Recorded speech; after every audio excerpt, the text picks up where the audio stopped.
My 12-year-old son is obsessed with ChatGPT right now. Actually, some of the searches, he broke into mine because I have the paid version. And he was limited to his searches on the free one. Seeing him so active in the tool, it was such a proud moment.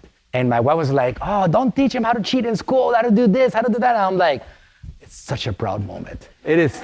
I'm so happy that he's using it. ChatGPT. It's a computer program designed to understand and generate human-like text.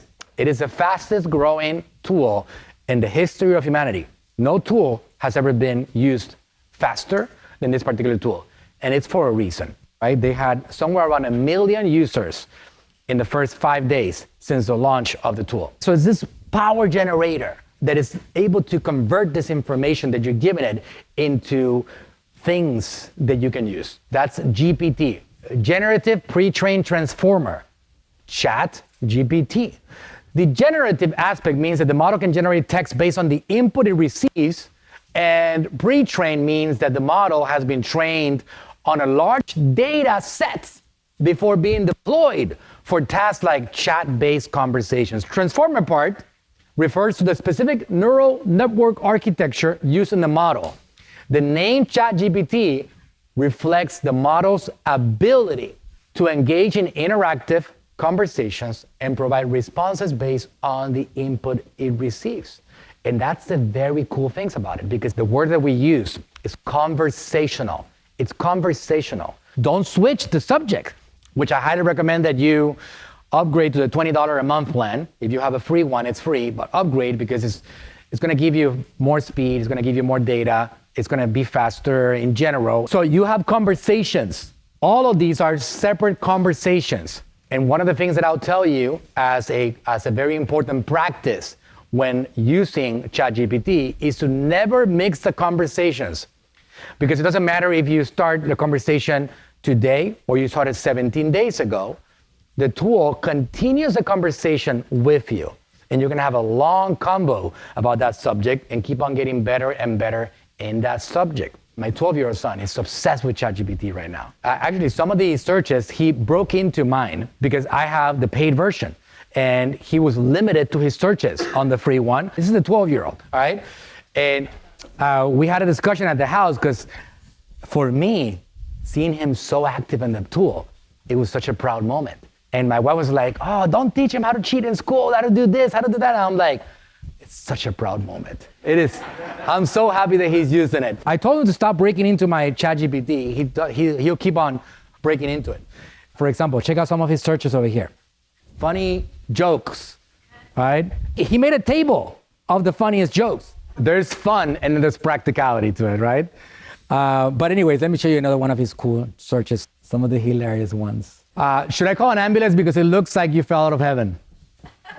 And it says, as an AI language model, I'm not capable of falling out of anywhere, as I exist only in digital realm. However, if you're someone you know is in need of medical attention, it is always better to err on the side of caution and call for an ambulance or seek medical help immediately. It is important to prioritize safety and health in any situation that may be required. So you get the idea of the power of the tool, right? It's going to change the game to a large extent. Okay, so it can understand and respond to text-based messages and can provide information, answer questions, and engage in casual conversation. It also designed to continue to learn from the interactions, so it gets better with time. It has with people, making it more intelligent and effective over time. That's why one of the major recommendations is to never have a conversation of a different subject in the same particular chat. Open up a new one. There's a button that you see on the top left that says New Chat.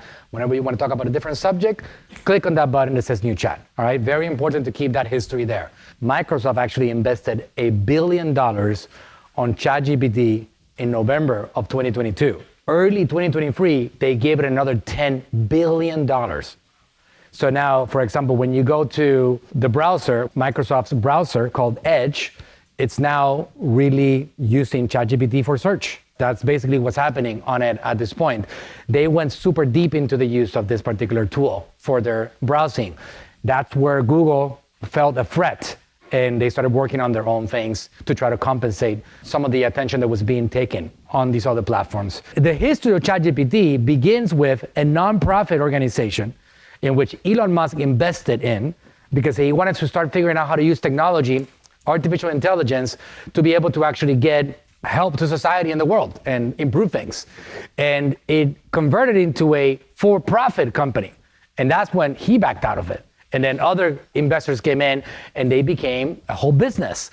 At some point, they might just turn this whole thing that looks like a clean platform for you to do your searches into a place for people to advertise, like Facebook does, like Google did, like YouTube has done for a long time. They're an advertising monster.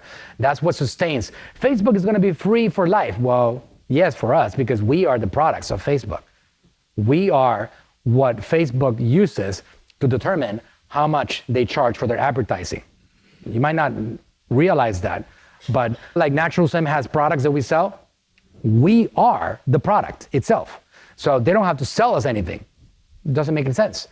So at some point, ChatGPT will use that with the users, right? Figure out how to make more money with it. I used it to generate more business. A lot of people are using it just to have fun, like my son, just to get some ideas on jokes and things like that, right? I'm using it for business purposes. I want to prove a point. I want to generate more attention. I want to grow my revenue. I want to expand. I want to service more people.